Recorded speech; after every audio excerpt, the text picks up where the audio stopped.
ایک بہت عظیم مہمان آنے والا ہے. ایک ایسا مہمان آنے والا ہے کہ جو ہم سے لینے نہیں ہمیں دینے آ رہا ہے.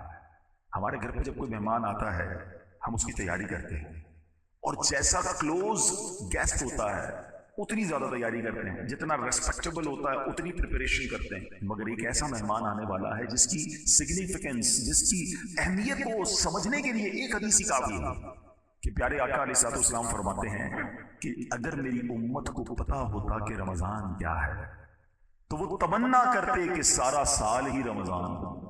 ایسا کیا ہے رمضان کہ امت کو پتا چل جائے، اس کی اہمیت کا اندازہ ہو جائے. ایک اور مولا علی شیر خدا کرم اللہ تعالی وجہ الکریم کی قول سے سمجھیے. آپ کہتے ہیں کہ اگر اللہ تبارک و تعالیٰ کو اس امت کو عذاب دینا ہوتا تو اس امت کو ماہ رمضان اور سورہ اخلاص عطا نہ فرماتا. اٹ مینس کہ یہ عذاب سے بچانے والی چیزیں ہیں، قرآن اور رمضان. اور سبحان اللہ اب رمضان چند دنوں میں، چند گھڑیوں میں آنے والا ہے. سب سے پہلے تو ہم اللہ سے دعا کرتے ہیں کہ اللہ ہمیں خیر سے رمضان عطا کر دے، صحت کے ساتھ عطا فرما، عافیت کے ساتھ نصیب فرما، پورے روزے رکھنا، پوری تراویح پڑھنا نصیب فرما. اس مہینے کو ابھی اچھا، یہ جو حدیث میں نے پہلے سنائی ہے اس میں یہ بھی تو تھا نا کہ جو رمضان کو پالے اور اپنی مغفرت نہ کروا سکے وہ ہلاک و برباد ہو جائے. اس کا مطلب کیا ہوا کہ اتنا مبارک مہینہ تمہیں ملا، اس لیے تم رب کو راضی نہ کر سکے، پھر اس سے بڑا محروم کون ہوگا. رمضان کی سبحان اللہ گھڑی گھڑی کی جو برکت ہے. دیکھیں کاروباری لوگ بیٹھے ہیں، اس سیزن کے بارے میں بات کرتے ہیں کہ یار کون سا سیزن ہے جس میں زیادہ محنت کرنی ہے، زیادہ کمانا ہے. بہت سارے لوگ ہوتے ہیں جن کا گرمیوں میں سیزن آتا ہے، کولر والے، برف والے، ریفریجریٹر والے، اے سی والے، پنکھے والے بڑا جان لگاتے ہیں کہ بھائی یہ سیزن ہے اس میں زیادہ کمانا. سردیاں آتی ہیں تو کمبل والے، ہیٹر والے، گیزر والے اور بہت ساری آئٹمز ہیں. شادیاں ہوتی ہیں تو کپڑے والے اور اس کی جناب جو ریلیٹڈ لوگ ہوتے ہیں. تو جیسا سیزن آتا ہے ویسا ہم زور لگاتے ہیں اس سیزن والے لوگ کہ یار اس میں زیادہ کمانا ہے.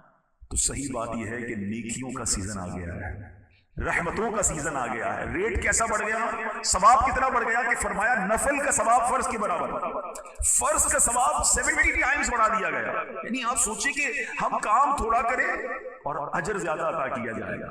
اچھا سارا ساتھ میں اور آپ دعا کرتے ہیں یا اللہ بخش دے، معاف کر دے، سن لے ہماری پکار، ہماری توبہ قبول کر لے. میں اور آپ ریکویسٹ کرتے ہیں اور رمضان کی راتوں میں رحمت کی ندا آسمان سے دی جاتی ہے کوئی مانگنے والا کہ اس کی مراد پوری کر دی جائے، ہے کوئی سوالی کہ اس کا سوال پورا کر دیا جائے، ہے کوئی مغفرت مانگنے والا کہ اس کی مغفرت کر دی جائے.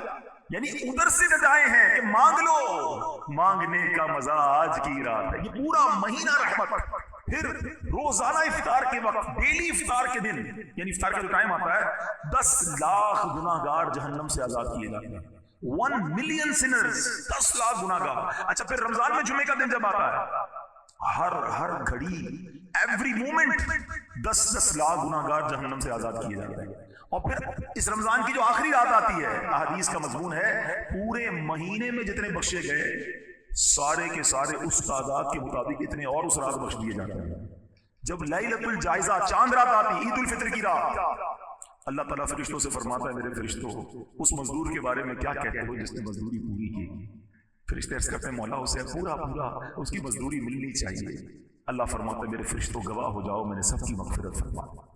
مزدوری کر لو، بڑی مزدوری ملنی ہے، بڑی رحمت ملنی ہے، بڑی کمائی ملنی ہے. سارے سال کے گناہ معاف ہو سکتے ہیں اگر ایک مہینہ ہم اللہ کی رحمت لوٹنے کے لیے تیار ہو جائیں. فرسٹ آف آل ہمیں پریپیئر ہونا پڑے گا، اس مہمان کے لیے تیاری کرنی پڑے گی. مگر آج دیکھیں تو تیاری ہو رہی ہے.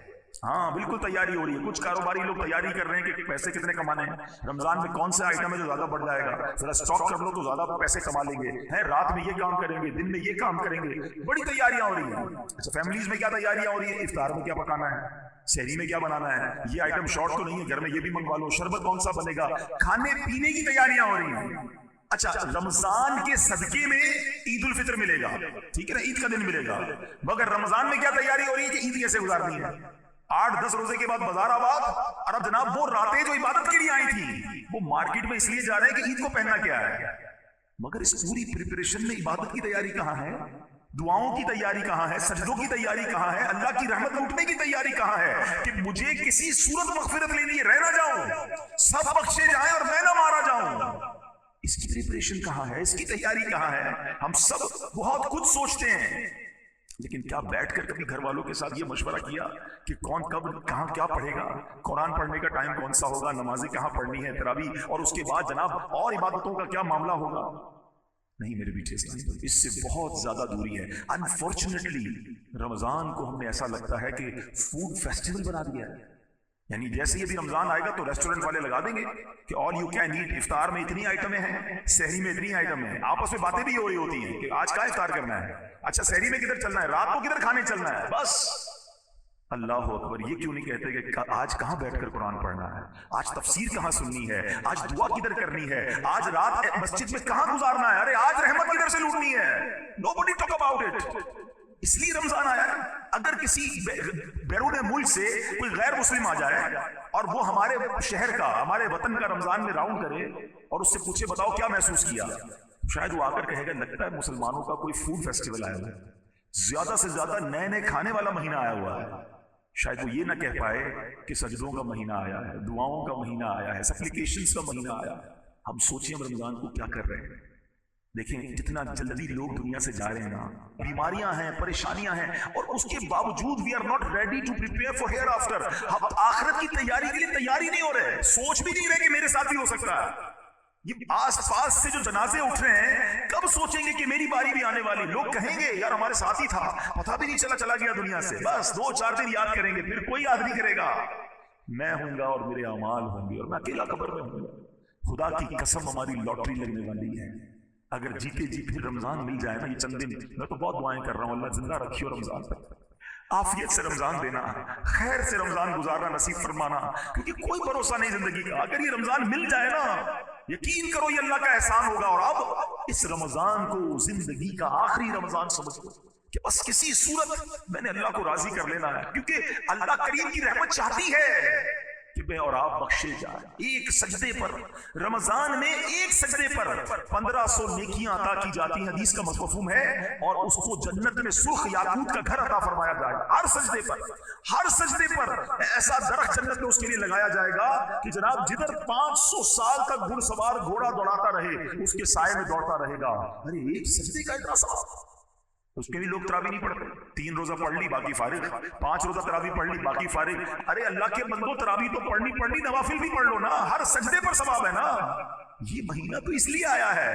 ہمیں تو کرنا کیا چاہیے، اے کاش ہم یہ پلان کریں کہ رمضان میں تراویح بھی پوری پڑھوں گا بلکہ نوافل بھی پورے پڑھوں گا. ہم نے تو پلان ہی کچھ اور کیا ہوا اپنی زندگی میں. عصر کتنی 4 رکعتیں، ظہر کتنی 4-2-2، اچھا مغرب کتنی 3 اور 2، عشاء کتنی 4-2-3. اول تو پڑھنی نہیں ہے، پڑھنی تو شارٹ کٹ والی پڑھنی ہے. ارے اللہ کے بندو کیوں یہ نیکیاں چھوڑتے ہو؟ اور اب ایٹ لیسٹ رمضان میں تو یہ پلان کر لینا یار رمضان میں پوری نماز پڑھوں گا، تراویح بھی پڑھوں گا، اوابین بھی پڑھوں گا، تہجد بھی ادا کروں گا. پورا سال گناہ کیے ہیں، پورے سال خطائیں ہیں، یا اللہ یہ مہینہ ایسا دے دے کہ تجھے راضی کرنے میں کامیاب ہو. یہ مہینہ کتنا اہم ہے آپ کو معلوم ہے؟ نزول قرآن کے بارے میں تو آپ جانتے ہیں، لیکن اس مہینے کی ایک اور شان شاید بہت ساروں کو نہیں پتا کہ اللہ کریم نے جو 4 بڑی آسمانی کتابیں نازل کی ہیں نا، توریت، انجیل، زبور اور قرآن، یہ چاروں کی چاریں رمضان میں نازل فرمائی ہیں. یعنی رمضان ہی کو چنا گیا.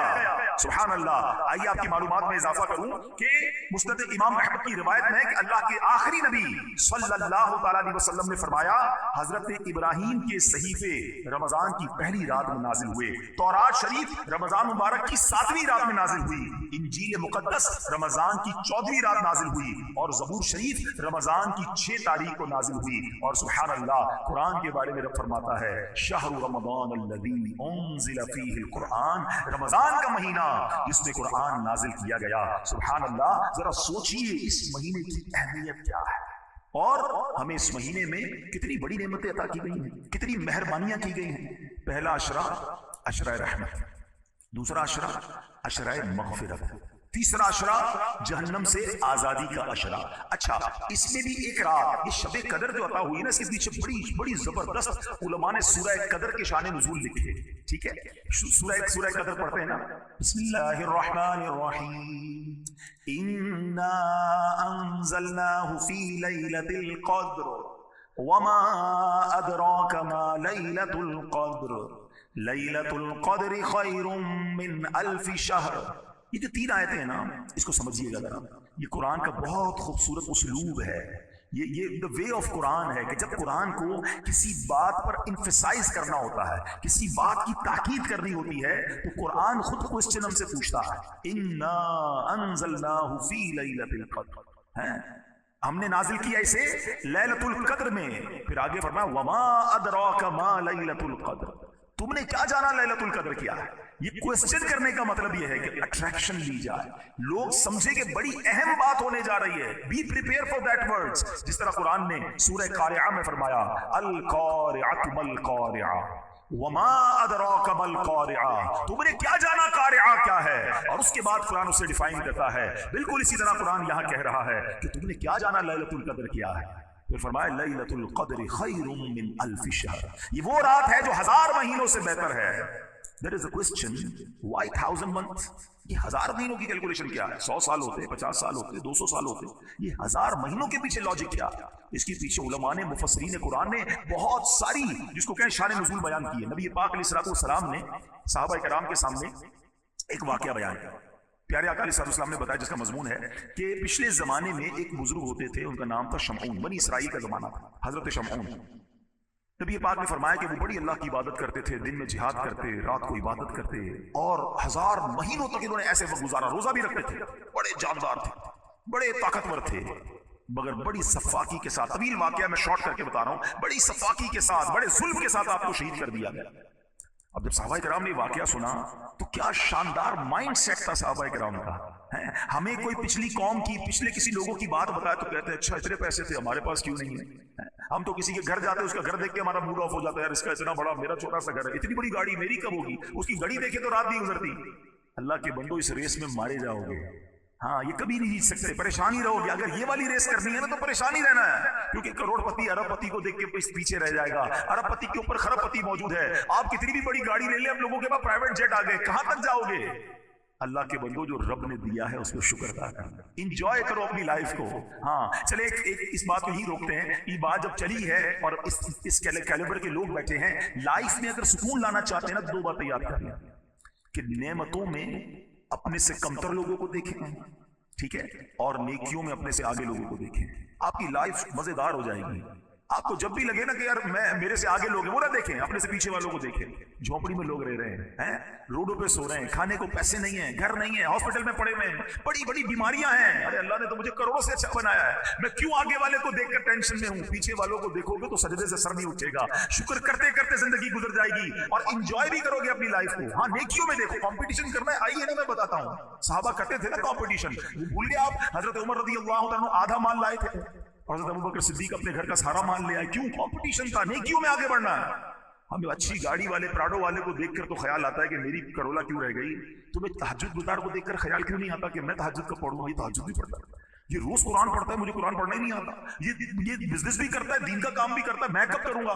یہ والی ریس میں آ جائے نا کہ یہ اللہ کے قریب پہنچ رہا ہے، جنت کے محل بنا رہا ہے، دنیا کا بنگلہ بنا رہا ہے، اس کی ٹینشن ہے. ارے ڈیفینس میں 2000 گز کا بنگلہ بنا لیا، میں پیچھے رہ گیا. یہ کیوں نہیں دیکھ رہے کہ جنت میں اس کے کتنے محل بن گئے، میں کنگال رہ گیا.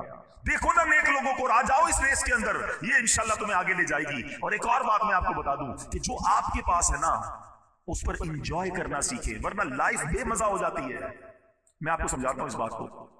ایک بادشاہ تھا، وہ بڑا پریشان رہتا تھا، بڑے پیسے تھے اس کے پاس، مگر نیند نہیں آتی تھی، ٹینشن بہت تھی.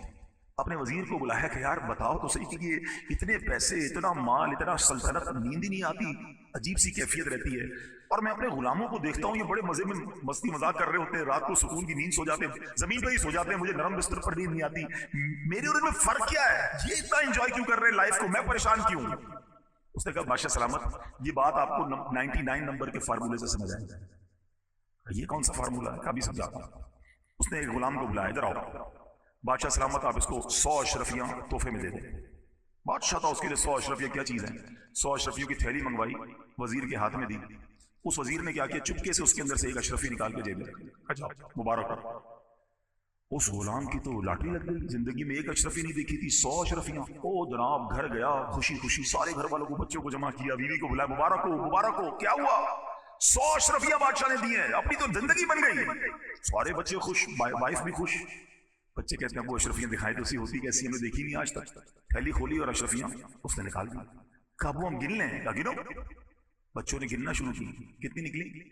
99. ایک تو رکھ لی تھی نا اس نے، کہا ابھی تو 99 ہے. نہیں بادشاہ نے دی ہیں 100 ہوتی ہیں، پوری 100 ہوں گی، گنو تو میں گننا نہیں آتا. پھر گنی 99. بیوی نے کہا ٹوٹو میں گنتی ہوں، بچوں کو گننا نہیں آتا. بیوی نے گنی، نکلی 99. شوہر نے کہا تم سب بٹو، تمہیں گنتی نہیں آتی، میں گنتا ہوں، نکلی 99. اب بیوی کہتی تم ہوئی ایسے، 100 دی ہوں گی تم نے راستے میں گرا دی ہوگی. بچے کہتے ہیں وہ ایک اشرفی شاٹ کرایا، پتہ ہے ایک اشرفی کتنے کی ہوتی ہے، اس سے تو کتنے کام بن جاتے. نہیں ادھر ہی ہوگی. بستر اٹھایا، ٹیبلیں اٹھائیں، پورا گھر اتھل پاتھل، ساری رات اسی میں گزر گئی کہ وہ ایک کدھر گئی. صبح آیا وہ غلام بادشاہ کے دربار میں، آنکھیں سوجی لال، جو روز سکون سے سوتا تھا. وزیر نے کہا کیا ہوا تمہیں؟ کہا بادشاہ سلامت بڑا مسئلہ ہو گیا. کیا ہوا؟ آپ نے تو 100 دی ہوں گی لیکن ہوا یہ گھر گیا تو 99 نکلی تھی. وزیر نے جیب سے ایک نکالی کہ یہ ایک لے جاؤ. وہ تو چلا گیا. اب وزیر نے جو بادشاہ سے بات کی نا، میں آپ سب کو سمجھانا چاہتا ہوں. کہا بادشاہ سلامت آپ کا پرابلم بھی یہی ہے، آپ کے پاس جو ہے نا آپ اس پر خوش نہیں ہیں، جو نہیں ہے اسی کی فکر میں زندگی خراب کر بیٹھے ہیں. ہم سب کا یہی حال ہے. خدا کی قسم اتنا ہے ہمارے پاس کہ سارا زندگی سجدہ کرتے گزار دیں، اور ہم میں سے بہت سو کے پاس تو اتنا ہمارے بچے بھی کھائیں تو ختم نہیں ہوگا. مگر ٹینشن یہ کہ وہ کیوں نہیں ہے، وہ کب ملے گا؟ وہ ایک اشرفی کی تلاش میں تم جو 99 ملی ہوئی ہیں اس کو نہ انجوائے کر رہے ہو، نہ شکر ادا کر رہے ہو، نہ مزے لے رہے ہو لائف. ارے جو ہے اس پہ خوش رہو. تو بہرحال میرے میٹھے اسلامی بھائیوں، یہ بات نبی پاک نے جب صحابہ کو بتائی نا کہ وہ حضرت شمعون نے اتنی عبادت کی، تو صحابہ نے کیا خوبصورت مائنڈ سیٹ کا، بات یہیں سے چلی تھی نا، واپس آ گیا میں. صحابہ کہتے ہیں حضور اتنے ساری عبادتیں کی انہوں نے 1000 مہینوں تک. حضور ہماری تو عمر ہی تھوڑی، ہم تو چھوٹی عمر والے، اس میں آرام بھی کرتے ہیں، بچپن میں گزر گئے کچھ سال. تو یہ پچھلی قوم والے تو آگے بڑھ گئے نیکیوں میں. Look at the mindset of صحابہ کرام. ان کو فکر ہی یہ تھی کہ حضور وہ نیکیوں میں آگے بڑھ گئے. اب جب صحابہ نے یہ کہا نا تو نبی پاک علیہ الصلوۃ والسلام کی بھی دل اقدس پر رنج ہوا، اور میرے آقا کے دل پر رنج ہو تو رب کو یہ کب گوارا ہے. جبریل امین آ گئے، کہتے حضور گھبرائیے نہیں، اللہ کریم نے آپ کی امت کو ایک ایسی رات عطا کر دی ہے، سورہ قدر لے کر آئے، ایک ایسی رات عطا کر دی ہے کہ جو اگر آپ کی امت سال میں ایک بار اس رات میں عبادت کر لے، حضرت شمعون کے 1000 مہینوں والی جو عبادت ہے اس سے زیادہ جو ہے آپ کی امت آگے بڑھ جائے گی. So that is the reason of 1000 months. یہ پیچھے لاجک ہے کہ وہ والی 1000 مہینے کی عبادت جو انہوں نے کی.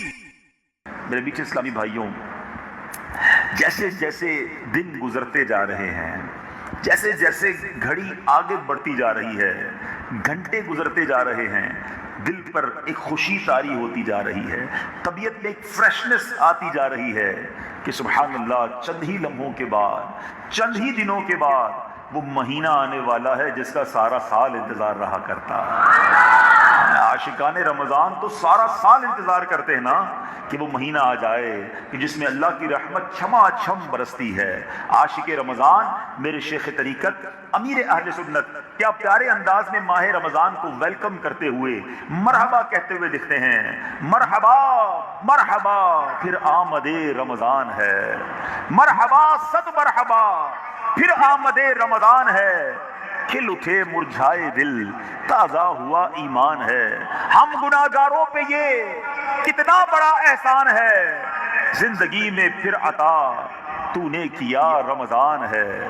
تجھ پہ صدقے جاؤں رمضان، تو عظیم و شان ہے کہ خدا نے تجھ میں ہی نازل کیا قرآن ہے. ہر گھڑی رحمت بھری ہے، ہر طرف ہیں برکتیں، ماہ رمضان رحمتوں اور برکتوں کی کان ہے.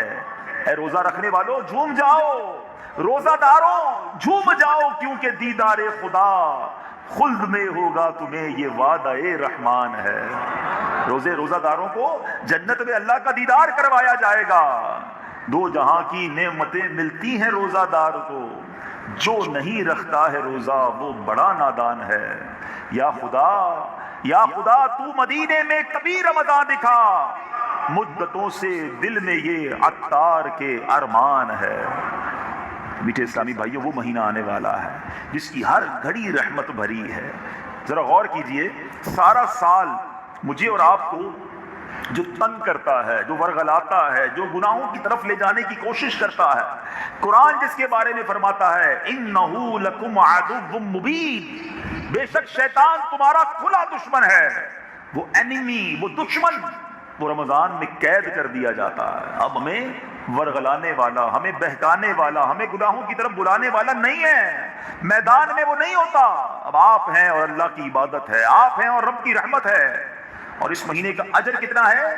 احادیث کا مضمون ہے کہ اس مہینے میں نیکیوں کا اجر بڑھا دیا جاتا ہے. نفل کا ثواب فرض کے برابر, فرض کا ثواب 70 گنا کر دیا جاتا ہے. ذرا غور کیجئے. اور رحمتیں کیسی ہیں؟ حدیثوں کا مضمون ہے کہ روزانہ افطار کے وقت رمضان میں 10 لاکھ گناہگار جہنم سے آزاد کر دیے جاتے ہیں. ڈیلی 10 لاکھ گناہگار. اور سبحان اللہ, آج جمعرات ہے نا, بڑی رات ہے, مبارک رات ہے, مگر صحیح بتاؤں جو اگلی جمعرات ہے نا, اللہ وہ رمضان میں آنی ہے. وہ جمعرات اور جمعہ کا دن رمضان میں جب آتا ہے, احادیث کا یہ مضمون ہے کہ جب رمضان میں جمعرات آتی ہے اور جمعہ کا دن آتا ہے, ہر گھڑی, ایوری مومنٹ اللہ تعالیٰ 10 لاکھ گناہگاروں کو جہنم سے آزاد فرماتا ہے. یعنی گویا مغفرت کی اسکیم آ گئی ہے, مغفرت کا اعلان آ گیا ہے. رمضان کی راتوں میں رحمت کا ندا دینے والا فرشتہ یہ ندا دیتا ہے کوئی مانگنے والا کہ اس کی دعا پوری کی جائے, ہے کوئی مغفرت کا سوالی کہ اس کا سوال پورا کیا جائے, ہے کوئی توبہ کرنے والا کہ اس کی توبہ قبول کر لی جائے. کس اجر اور کس نعمت کی بات کی جائے. رمضان میں بندہ خرچ کرے, اسے اللہ کی راہ میں گویا جہاد میں خرچ کرنے کا ثواب عطا فرمایا جاتا ہے. یعنی ہماری تو یوں سمجھیے کہ لاٹری نکل آئی ہے. رمضان آ جاتا ہے تو مسلمانوں کے لیے گویا کمال کا مہینہ آ گیا. جبھی تو حدیث پاک ہے نا, میرے آقا فرماتے جس کا مضمون ہے میری امت کو پتا ہوتا رمضان کیا ہے تو وہ تمنا کرتے کہ سارا سال ہی رمضان ہوتا. مولا علی شیر خدا کرم اللہ تعالی وجہ الکریم سے پوچھو, آپ کہتے ہیں اگر اللہ تبارک و تعالیٰ کو اس امت کو عذاب دینا ہوتا نا, امت محمد صلی اللہ تعالیٰ علیہ وسلم کو عذاب دینا ہوتا تو اللہ تعالیٰ انہیں رمضان اور سورہ اخلاص عطا نہ فرماتا. اگر رمضان دیا ہے نا, قرآن پاک کی سورہ اخلاص دی ہے, تو اس کا مطلب یہ اللہ ان پر رحم کرنا چاہتا ہے, مغفرت کرنا چاہتا ہے, بخشنا چاہتا ہے. اب بتائیے میرے میٹھے اسلامی بھائیوں, پھر ہمارا ایٹیٹیوڈ, ہمارا انداز کیا ہونا چاہیے رمضان میں؟ ایک اور حدیث پاک سنو. نبی پاک علیہ السلام فرماتے ہیں اب اس مہینے میں 2 قسم کے انداز نظر آتے ہیں. کچھ لوگ تو بڑے چست, روزے رکھنے میں, تراویح پڑھنے میں, تلاوت کرنے میں اللہ ایسی ہمت دے دیتا ہے. ہم نے ایسا بھی دیکھا جو لوگ نارملی سست ہوتے ہیں اللہ انہیں بھی طاقت دے دیتا ہے اور وہ سارے روزے رکھ رہے ہوتے ہیں, ہمت میں آ جاتے ہیں. کچھ لوگ وہ ہیں جو سارا سال دندناتے پھرتے ہیں, رمضان میں کہتے ہیں نہیں جناب روزے نہیں رکھے جا رہے, تراویح نہیں پڑھی جا رہی, بستر سے کھڑے ہی نہیں ہوتے. اب آج میں جو حدیث سنانے جا رہا ہوں نا, اپنے بارے میں غور کرنے کہ میں کس کیٹیگری میں آ جاتا ہوں. اللہ کے حبیب علیہ السلام فرماتے تم پر ایسا مہینہ آیا ہے جس سے بہتر کوئی مہینہ نہیں آیا, اور منافقوں پر اس سے سخت مہینہ کوئی نہیں آیا. رمضان منافقوں پر سخت ہے, مومنوں کے لیے بہت بڑی نعمت ہے. اللہ کے حبیب فرماتے ہیں بے شک اللہ پاک اس کے نوافل اور اس کے ثواب کو شروع ہونے سے پہلے لکھ دیتا ہے, اور کوئی شک نہیں کہ مومن کے اندر اس مہینے میں عبادت کی قوت لوٹائی جاتی ہے, اور منافق میں غفلت. مومن کے لیے مہینہ غنیمت ہے اور منافق کے لیے بوجھ, منافق کے لیے برڈن ہے. اب سوچے میرا وہ بھائی, سوچے وہ اسلامی بھائی, یہ سوشل میڈیا پہ جو مجھے لائیو سن رہے ہیں اپنے بارے میں سوچیں کہ جب رمضان آتا ہے میں اسے سعادت سمجھتا ہوں, غنیمت سمجھتا ہوں, اللہ کا احسان سمجھتا ہوں. یا رمضان آئے تو برڈن فیل کرتے ہیں, او ہو رمضان آ گیا ہے, گرمیوں میں آیا ہے, روزے رکھنے پڑیں گے, تراویح پڑھنی پڑے گی. اللہ اللہ اللہ. افسوس ہے اس شخص پر کہ جو روزوں کو, تراویحوں کو, صدقات کو, خیرات کو, نیکیوں کو بوجھ سمجھ رہا ہے.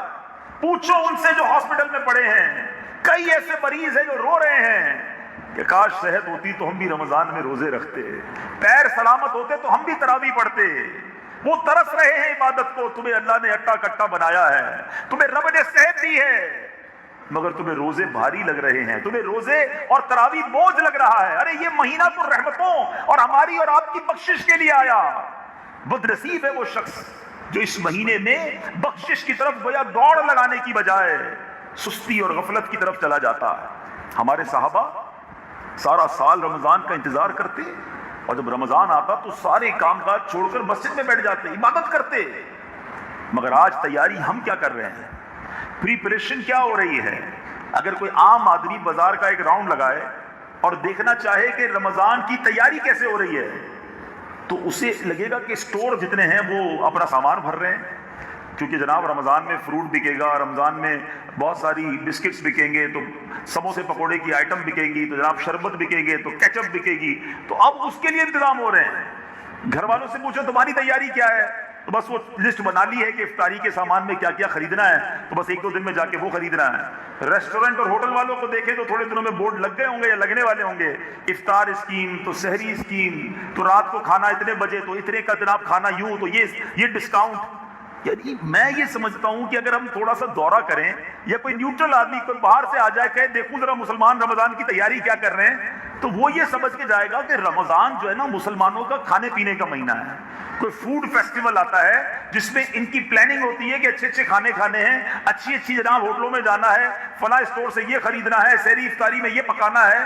یعنی مجھے یہ بتائیں ہمارے گھر والوں یا دکانداروں کی پوری پلاننگ میں قرآن اسکیم کہاں ہے, تلاوت اسکیم کہاں ہے, تراویح اسکیم کدھر ہے, روزے میں دعائیں کدھر مانگنی ہے, یہ کون سوچتا ہے؟ یعنی میں نے اس رمضان کو عبادت میں کیسے گزارنا ہے اس کا پلان کہاں ہے؟ ایک ہی پلان ہے کہ افطاری کیسے کرنی ہے, سحری کیسے کرنی ہے. جو نوجوان بیٹھے ہیں انہوں نے شاید پلان کر لیا ہوگا کرکٹ کے ٹورنامنٹ کدھر بنانے ہیں. توبہ توبہ توبہ, سوچئے ہم کدھر جا رہے ہیں. رمضان ہمیں بخشوانے آ رہا ہے, رمضان رحمتوں کا مہینہ آ رہا ہے, اور ہم رمضان کو کچھ اور سمجھ رہے ہیں. کھانے پینے کے لیے زندگی پڑی ہے. یعنی ہمارے کئی یار دوست ایسے ہیں کہ رمضان گزرتا ہے تو ان کا وزن بڑھ جاتا ہے. کوئی کہے یار روزہ رکھا نہیں کیا, نہیں رکھے پورے روزے, تو پھر وزن کیسے بڑھ گیا؟ تو بھائی افطار میں اس لیے زیادہ کھاتا تھا کہ سارا. پیارے پیارے اسلامی بھائیوں اور مدنی چینل کے ناظرین, جب بھی مسجد میں داخل ہوا کریں اعتکاف کی نیت ضرور کر لیا کریں, اور یہ بھی یاد رہے کہ مسجد کے اندر کھانا پینا, سونا, سحری یا افطار کرنا یہ سب کچھ منع ہے. لیکن اگر ہم اعتکاف کی نیت کر لیں گے تو ضمناً ضرورتاً یہ سب چیزیں بھی جائز ہو جائیں گی. اب مثال کے طور پہ تراویح کے درمیان ہم پانی پیتے ہیں, یا سحری افطاری کے وقت اگر مسجد میں کچھ کھاتے پیتے ہیں, تو یہ شرعاً اجازت نہیں ہے, اس کی ناجائز ہے. لیکن اگر اعتکاف کی نیت کی ہوئی ہوگی تو انشاءاللہ یہ امور بھی ہمارے لیے جائز ہو جائیں گے. درود پاک پڑھنے کے بے شمار فضائل و برکات ہیں. میرے آقا مدینے والے مصطفیٰ صلی اللہ تعالی علیہ وسلم کا فرمان عالی شان ہے, اجعلونی فی وسط الدعاء وفی اولہ وفی آخرہ, مجھے دعا کے درمیان, شروع اور آخر میں رکھو. یعنی تم مجھ پر اپنی دعا کے شروع, درمیان اور آخر میں درود بھیجو. یعنی درود پاک یہ وہ وظیفہ ہے کہ اگر دعا کے شروع میں, دعا کے درمیان میں, دعا کے آخر میں پڑھ لیا جائے تو انشاءاللہ یہ ہماری دعاؤں کی قبولیت کا سبب بن جاتا ہے. وہ دعا مستجاب ہوتی ہے جس میں ہوتا ہے ضم درود و سلام, بالیقین سب سے افضل و اعلیٰ ذکر شاہ امم درود و سلام, طاعتیں سب اسی سے ہیں مقبول, طاعتوں میں اتم درود و سلام. تو ہمیں چاہیے کہ خوب درود پاک پڑھتے رہا کریں. اور ویسے بھی آج جمعہ کا دن ہے اور ہم یہ حدیث ہر جمعے کو ریپیٹ کرتے ہیں کہ حدیث پاک کا خلاصہ ہے, جو جمعہ کے دن 200 بار درود پاک پڑھے اس کے 200 برس کے گناہ معاف کر دیے جاتے ہیں. صلو علی الحبیب صلی اللہ تعالی علی محمد صلی اللہ علیہ وسلم. الحمدللہ ویسے تو ہماری مسجد میں عام دنوں میں جو دوسرا جمعہ ہوتا ہے وہ 3 بجے ہوتا ہے. ماہ رمضان میں یہ جمعہ انشاءاللہ عزوجل 3:30 بجے ادا کیا کرے گا. اللہ کی رحمت ہے کہ ہمیں ایک بار پھر اس نے ماہ رمضان